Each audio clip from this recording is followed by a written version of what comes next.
He's an American computer programmer and internet entrepreneur. He's best known as one of the co-founders of the social networking website Facebook. His personal net worth is estimated to be $38.6 billion. He's Mark Zuckerberg, and here are his top 10 rules for success.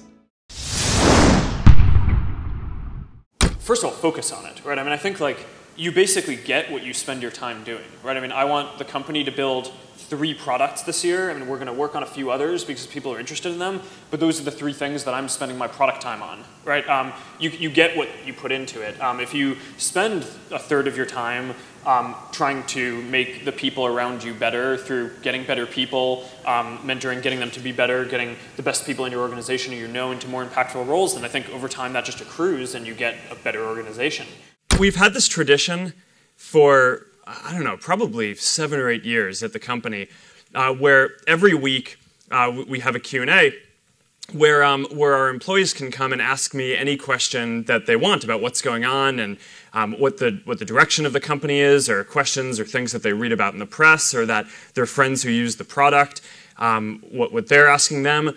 And it's been this really important tradition for us, both because we really believe in openness and communication, and that's kind of what Facebook is all about. But it's also really important for me and for running the company to be able to get feedback, right? And to be able to learn what's on people's minds, what our employees and folks who are part of our team are thinking about, and just kind of a lot of the time there are good questions that people ask that change the way that we think about what we're building and what we're here to do in the world. And that often make us go think and reevaluate how we should be approaching different problems.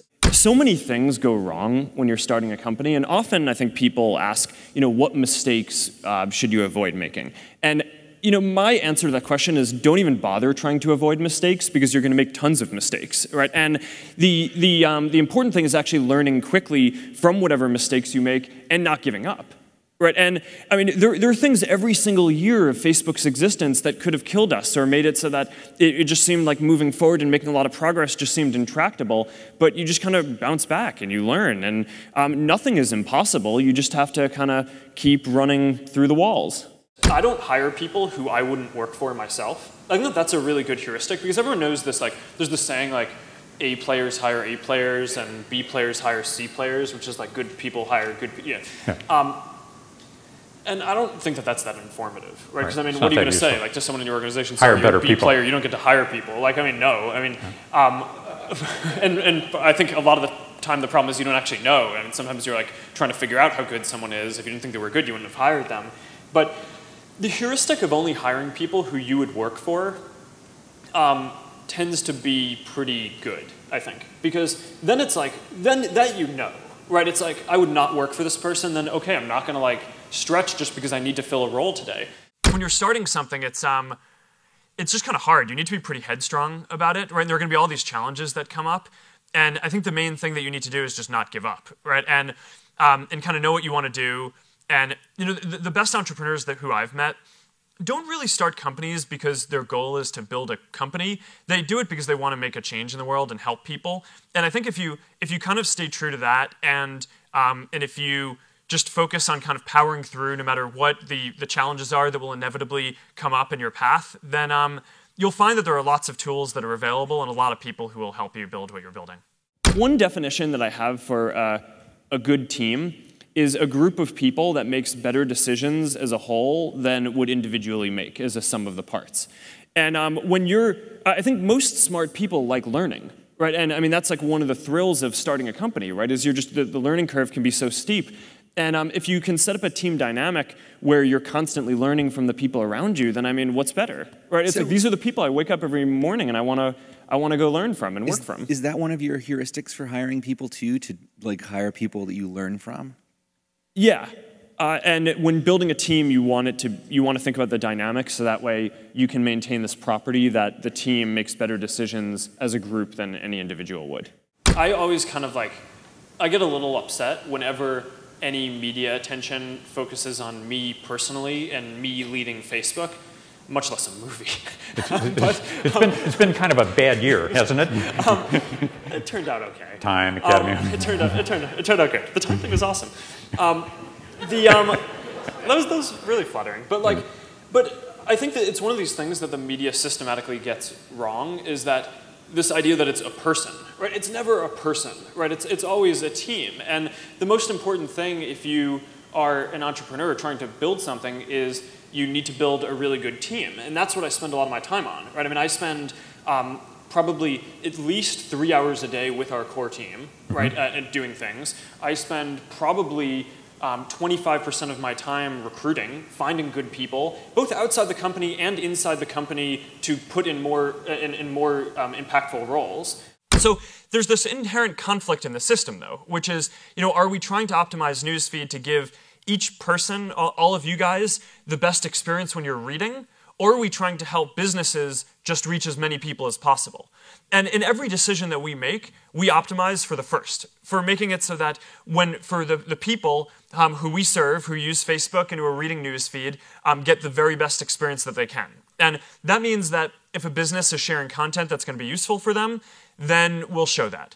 But that means that if the business is sharing content that isn't going to be useful for them, we may not show that, because it's probably more important that they learn about their friend who had a baby and their baby is healthy. So that's an important guiding principle for how we think about this stuff. And as the products continue to develop, there's just going to be more people sharing more things. And we're going to continue to try to do our best at showing the best things that we can, understanding that there's no way that a person will ever take the time to go through every one of the 1,500 things that are shared with them every single day. But that's kind of how I think about organic reach. And there are a lot of pages that are doing quite successfully, and their organic reach is growing quite a bit because they're delivering content to people that they really want. So if you're a business owner and you're thinking about how to use your free page on Facebook, I would just focus on trying to publish really good content that's going to be compelling to your customers and the people who are following you. I spent a bunch of time analyzing and reflecting on why it was that we were even able to do it, because all reasons suggest that we shouldn't have been able to do it, right? Because all these other companies had way more engineering power and servers and time and money and all this stuff. And I actually think that this is a pretty instructive thing for anything that you want to go do, because this is the same property is going to be true for anything that you guys start, is that someone else is going to have more resources and be able to do it. The reason why I think we actually ended up being the ones doing it is because we just cared way more about it than everyone else, right? So there were always projects at some of these other companies that were these hobbies, but we always thought that it was this really important thing and really just felt in our gut and our heart that we wanted to do it. And early on, there were always these skeptics saying that, oh, this can't be a business. We didn't actually care that much about it being a business early on. But a lot of the reason why bigger companies didn't invest in it was because it wasn't clear that there was a model that would work for it. It seemed like a bad idea. Yeah, and I actually think that that's true for a lot of the best ideas, where it is that it's not that someone else can't do it, they actually can, and the odds are stacked against you, but I think often that belief in the fact that you just care so much about what you're doing is the only thing that kind of drives you to do it. And, to be honest, that kind of drives me to this day. I mean, one of the big emphasis points for the company right now is internet.org. And, for a while we had this rallying cry of, can we connect 1 billion people? And when we started talking about that, we thought that was crazy, right? It was way bigger than any service in the world that had been built, and it was 10 digits long, right? It's like it felt crazy. We'd never get to that. But then the thing is, as we started to actually get closer to that, we took a step back and we're like, all right, well, our mission isn't actually to get 1 in 7 people in the world to be connected. It's we want to connect everyone. So it's a big issue that only around 1/3 of the people in the world have access to the internet, and that's something that we think that we can do something about. And similar to early Facebook, there's no business model around this. I mean, all the people who have all the money in the world, I mean, it's not necessarily a fair thing, are already the people who are on Facebook, right? It's in the first 1/7 of the world. But we just believe really strongly. It's like, this is what we are here to do. This is what our company cares about. I care about it. The team cares about it. Our culture cares about it. So we're just going to keep pushing on it. And I actually think a lot of the reason why great stuff gets built is because it's kind of irrational at the time. But so it kind of selects for the people who care the most about it doing it.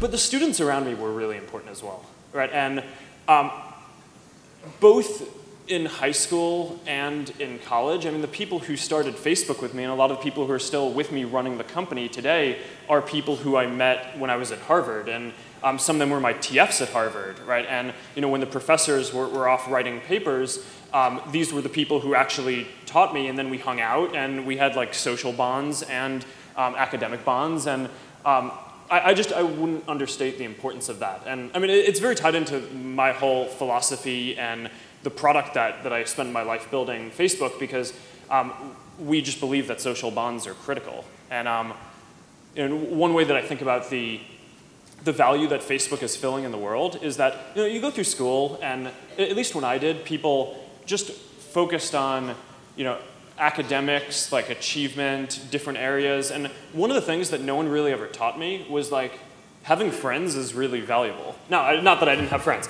but like, although the movie yes. make it seem that I did. But that first girlfriend. But for sure, I don't think anyone is like. It's not like, okay, third grade, we're gonna teach you that like hanging out with people is a very important development, right? And I don't know, I actually think that is. And I think that's part of the reason why sometimes people view Facebook as a waste of time, but I actually think it's this extremely socially valuable utility. And I know that I wouldn't be where I am today without that aspect of my life being as developed as the academic part. Thank you so much for watching. I made this video because Moxertons asked me to, so if there's a famous entrepreneur that you want me to profile next, leave it in the comments below and I'll see what I can do. I would also love to know which of Mark Zuckerberg's top 10 rules had the biggest meaning to you. Leave it in the comments and I will join in the discussion. Thank you so much for watching. Continue to believe, and I'll see you soon.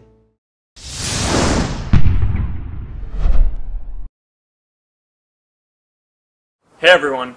Yesterday, Governor Chris Christie challenged me to the ALS Ice Bucket Challenge. Governor, I accept your challenge. And after I dump this bucket of ice on my head, I get to nominate 3 new people to challenge. So I'm going to challenge Bill Gates, my partner at Facebook, Sheryl Sandberg, and Netflix's founder and CEO, Reed Hastings, to do this within the next 24 hours. So you have 24 hours to do this, or you have to donate $100. All right, here we go.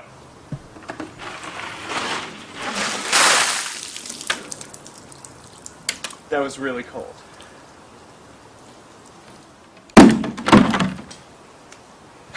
I think that's why you become an entrepreneur, right? Like, you don't get to pick your partners a lot of the time, but you do get to pick your organization. And you do get to pick who you partner with. I mean, sometimes you may be forced by circumstances to try to work with people who aren't your top pick to have to work with, but you get say over all this stuff, right? And I don't know, don't be a victim, make it happen. But no, I think the real story is just, a lot of hard work, right? I mean, it's a lot of people who are engineers who kind of sit around and code, and we're here because we're trying to help people connect, and we believe deeply in this mission. And our community today has 1.35 billion people in it, and there are 7 billion people in the world, and we want to connect all of them. And that's why we're here.